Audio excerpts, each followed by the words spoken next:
നമ്മളെല്ലാവരും ഇതിൻ്റെ പാർട്ടാണ്. നമ്മളെല്ലാവരും ചേർന്നാണ് ഈ ഒരു പ്രോഗ്രാം ഇന്ന് നടത്തിക്കൊണ്ട് പോകുന്നത്. അപ്പം നമ്മുടെ പ്രോഗ്രാംസ് ഇവിടെ സ്റ്റാർട്ട് ചെയ്യാനായിട്ട് പോകുകയാണ്. പാലം ഉദ്ഘാടനം ചെയ്യപ്പെട്ടത് ഇന്നേക്ക് 50 വർഷം തികയാണ്. ഈ ഒരു ചരിത്ര നിമിഷത്തിൽ മറ്റൊരു ചരിത്രം കൂടി ഇവിടെ സംഭവിക്കുകയാണ്.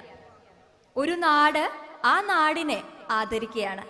പാത്രമംഗലം എങ്ങനെയുണ്ടായി, ആരൊക്കെയാണ് അതിന് മുൻകൈ എടുത്തത്, പാത്രമംഗലത്തിന്റെ പൂർവികര് ആരെല്ലാമാണ്, അതാണ് ഞാൻ പറഞ്ഞത്. ഈ നാടിനെ തന്നെ ആദരിക്കുന്ന ഒരു ചരിത്ര നിമിഷത്തിന് നമ്മൾ ഇന്ന് സാക്ഷ്യം വഹിക്കുക.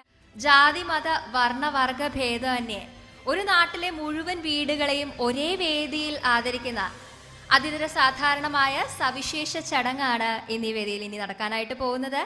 Most number of village houses honoured at A single venue. So it's our official world record attempt. 315 കുടുംബങ്ങളെയാണ് ഈ ഒരു വേദിയിൽ ആദരിച്ചിരിക്കുന്നത് അല്ലേ? അവര് ഒരുമിച്ച് ലോക റെക്കോർഡിലേക്ക് കൈപിടിച്ച് കയറുകയാണ്. On behalf of Talent Record Book, I officially declare that Patramangalam has successfully achieved world record attempt. ഒരു ഹാപ്പി മൊമെന്റ് ആണല്ലേ? പാത്രമംഗലം ടാലന്റ് ബുക്ക് ഓഫ് റെക്കോർഡ്സിൽ ഇടം പിടിച്ച മഹനീയമായിട്ടുള്ള ഒരു ചടങ്ങാണ് വേദിയിൽ നടന്നത്. ലോക ശ്രദ്ധ പിടിച്ചു പറ്റുന്ന ഗ്രാമമായിരിക്കുകയാണ് നമ്മുടെ പാത്രമംഗലം. ഇത് നമ്മുടെ എല്ലാവരുടെയും ഒരു മൊമെന്റ് ആണ്. എല്ലാവരും സെലിബ്രേറ്റ് ചെയ്യുന്ന ഒരു മൊമെന്റ്. അപ്പൊ നമ്മൾ മോഹമാം വീതിയിൽ കാണുന്ന സമയത്ത് നമ്മുടെ പാത്രമംഗലത്തിന്റെ ആ ഒരു മനോഹാരിത മുഴുവനായിട്ടും ഒപ്പിയെടുക്കുന്നു. അതുപോലെ ഇവിടെ നമ്മുടെ നാട്ടുകാരുടെ എല്ലാവരെയും പല പല മുഖങ്ങൾ കാണുന്നു. ഒപ്പം ഹൈമ ചേച്ചിയെ പോലെ പാത്രമംഗലത്തിൽ നിന്നും പറിച്ചു നടപ്പെട്ട ആളുകൾ ഉണ്ടായിരിക്കും. അവരുടെ ആ ഒരു വികാരം കംപ്ലീറ്റ്ലി ഉൾക്കൊണ്ടുകൊണ്ട് അത് പകർത്തുന്ന ഒരു ആൽബം കൂടെയാണ് മോഹമാം വീഥിയിൽ. അതിലെ പല വരികളും കേൾക്കുമ്പോൾ മനോഹരമായിട്ട് ഹൈമ ചേച്ചി അത് പാടിയിട്ടുമുണ്ട്. അത് കേൾക്കുന്ന സമയത്ത് നമുക്ക് ഭയങ്കര ടച്ചിങ് ആയിട്ട് തോന്നുന്ന ഒരു അതിമനോഹരമായിട്ടുള്ള ഒരു ദീപ രാഹുൽ ഈശ്വർ. നമുക്കറിയാം ട്രിവാൻഡ്രത്തിൽ നിന്ന് നമ്മുടെ ഈ ഒരു പാത്രമംഗലത്തെ ഈ ഒരു ആഘോഷ ദിവസം നമ്മുടെ കൂടെ പങ്കുചേരാനായിട്ട് എത്തിയതാണ്.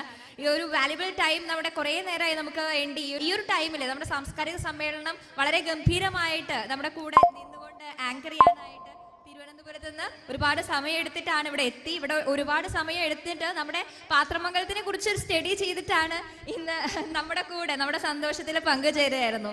നമുക്കറിയാം നമ്മൾ ഇപ്പോൾ ഈ ഒരു ആങ്കറിങ് ഈ നടന്ന സമയം കൊണ്ട് എത്ര പേരെ കുറിച്ച് എത്ര ഡീറ്റെയിൽ ആയിട്ട് അത്രയും പറയണമെങ്കിൽ, അത്രയും ആത്മാർത്ഥമായിട്ട് ഉള്ളിൽ നിന്ന് തട്ടി പറയണമെങ്കിൽ, അപ്പൊ ഈ ഒരു കുറഞ്ഞ സമയം കൊണ്ടാണ് പാത്രമംഗലത്തെ കുറിച്ച് പഠിച്ച് അത് ആത്മാർത്ഥമായിട്ട് പ്രസന്റ് ചെയ്യാനായിട്ട് പറ്റിയത്. അപ്പൊ ഇത്രയും സമയം നമ്മുടെ കൂടെ ആയിരുന്നതിന് ഒരുപാട് സന്തോഷം അറിയിച്ചുകൊണ്ട് ഒരു ചെറിയ ഉപഹാരം നൽകുകയാണ് ദീപ ചേച്ചിക്ക്.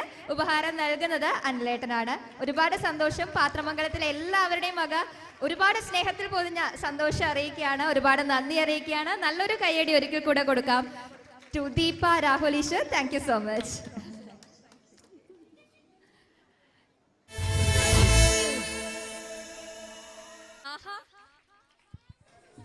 എന്താ ഇപ്പൊ കണ്ടതല്ലേ? നമ്മുടെ നാടിനെ അങ്ങനെ ഒപ്പിയെടുത്ത് വെച്ചിരിക്കുകയാണ്. നമ്മുടെ നാട്ടിലെ എല്ലാ സ്ഥലങ്ങളും നമ്മുടെ നാട്ടിലെ എല്ലാ ആളുകളും വരുന്ന ഇന്നത്തെ ആ ഒരു ചരിത്ര നിമിഷമടക്കം അതിൽ വന്നിട്ടുണ്ട് അല്ലെ? ആ ഒരു നമ്മുടെ നാടിനെ കുറിച്ചുള്ള പാട്ട്, നമ്മുടെ നാട്ടിലെ കാഴ്ചകൾ, നമ്മുടെ നാട്ടുകാര് അങ്ങനെ നിറഞ്ഞു നിൽക്കുകയാണ് പാത്രമംഗലം ഈ ഒരു ആൽബത്തില്. അത് കാണുമ്പോൾ എനിക്ക് ഇത്ര സന്തോഷമുണ്ട്, അതിന്റെ എത്ര ഇരട്ടിയായിരിക്കും നിങ്ങളുടെ സന്തോഷം എന്ന് എനിക്ക് മനസ്സിലാവുന്നുണ്ട്. എന്തായാലും ഇതിന്റെ പിന്നിൽ പ്രവർത്തിച്ച എല്ലാവരും നമ്മുടെ നാട്ടുകാരാണ്. അപ്പൊ നമുക്ക് ഒരുപാട് അഭിമാനം തോന്നുന്ന മറ്റൊരു കാര്യം, ഇന്ന് നമുക്ക് അഭിമാനിക്കാനായിട്ട് ഒരുപാട് സംഭവങ്ങളാണ് രാവിലെ മുതൽ ഉണ്ടായിക്കൊണ്ടിരിക്കുന്നത്. അതിൽ ഇപ്പൊ ലേറ്റസ്റ്റ് ആയിട്ട് നമുക്ക് അഭിമാനിക്കാവുന്ന ഒരു നിമിഷമാണ് ഈ ഒരു ആൽബം കാണുന്ന സമയം. അറിയാം, രാവിലെ 6:55 ഞാനും അശ്വതിയും കൂടി തൃശ്ശൂരിൽ നിന്ന് പോകുന്നതാണ്. 6:55 തുടങ്ങിയ ആ ഉദ്യമത്തിന്റെ അവസാന ഘട്ടത്തിലേക്ക് അശ്വതി എത്തിയിരിക്കുകയാണ്. രാവിലെ 10 മണി മുതൽ ഇപ്പൊ രാത്രി 10 മണി വരെ സജീവമായിട്ട് നമ്മളിൽ ഒരാളായിട്ട് ഇതുവരെ അശ്വതി നമ്മുടെ കൂടെ ഉണ്ടായിരുന്നു. അശ്വതി നമുക്ക് മറക്കാൻ പറ്റില്ല. അശ്വതിക്കും കൂടി നമ്മളൊരു മെമന്റോ കൊടുത്തിട്ട് ആദരിക്കാൻ പോവുകയാണ്. ആനിക്കുട്ടൻ ചെയ്യുന്നതായിരിക്കും.